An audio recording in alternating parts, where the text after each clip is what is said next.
Bonjour, je suis Nicolas, j'ai intégré l'agence il y a bientôt 4 ans en tant qu'expert immobilier. Et donc concrètement, au quotidien, j'aide les gens à vendre ou acheter leur maison ou leur appartement. Alors, je suis basé à Lyon, c'est la ville dont je suis originaire et j'adore cette ville. Après, au quotidien, on a deux spécificités chez Orpi. La première, c'est que nous ne sommes pas sectorisés, ce qui offre une belle liberté d'action.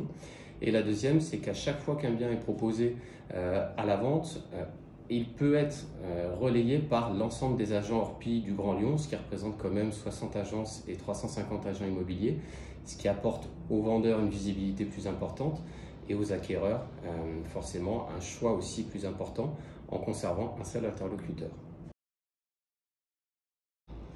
Alors c'est vrai que la ville de Lyon est toujours très attractive avec une forte dynamique sur le plan de l'urbanisme, notamment avec le projet Pardieu. Il y a eu une légère modification liée au Covid sur les 2 dernières années. Il y a eu une baisse légère de la demande parce que c'est vrai qu'il y a des millions de gens aujourd'hui qui n'ont pas pu faire de projet pendant un temps. Il y a eu aussi une légère modification de cette demande liée au facteur télétravail.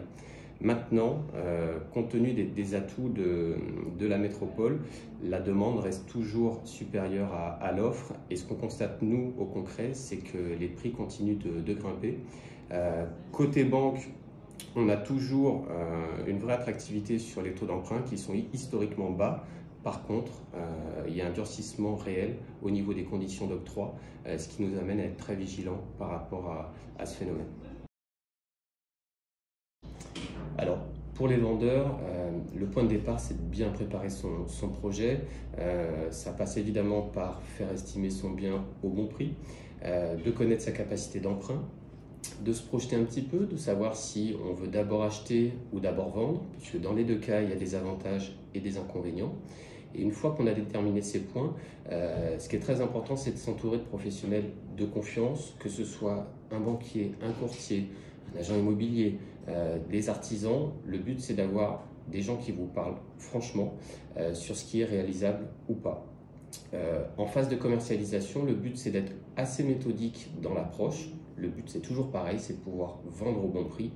Et enfin, dernier point, en cas d'offre, bien sûr, bien étudier le financement des acquéreurs.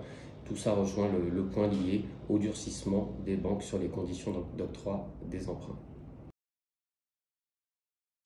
Alors, pour bien préparer une acquisition, le but c'est justement de s'intéresser au type de secteur et au type de biens dans lesquels on souhaite investir.